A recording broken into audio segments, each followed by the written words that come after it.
Trader Zoman here. It's August 2nd, 2018. After the market closed, I'm going to report on ticker symbol FUSZ. Haven't reported in the last 2 days, been extremely busy. However, I'm posting other videos on other symbols, so feel free to subscribe to my YouTube channel and take a look at those videos as well, as I've been giving updates on those videos prior to today.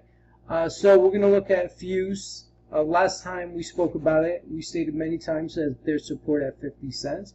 You can see the support levels still battling those levels. We want her to continue going higher. This could be the bottom. And remember, if you got in at these levels, make sure you have a stop order a couple of pennies below 50 cents. The reason why I say this is because even though support's at 50, it could take a penny, 2, maybe even 3 cents, maybe, a couple of pennies before it'll turn around and go high. So make sure you have an adequate stop order. Don't keep your stops in too tight, okay?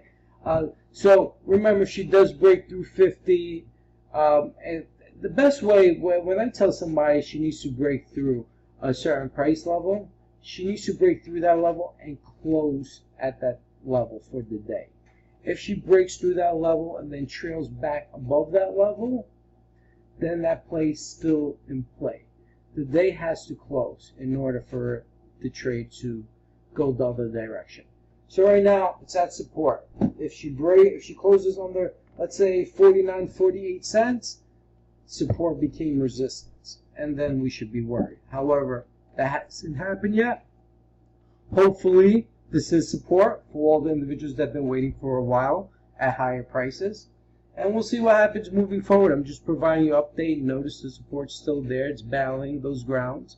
Keep an eye on for her. And if you got in at these levels, kudos to you. This could be a great risk-reward relationship over here. Once again, follow me on Twitter. My name is Zelman. My Twitter handle is @TradingTeacher. Visit my site, thetradingteacher.com, and subscribe to this YouTube channel.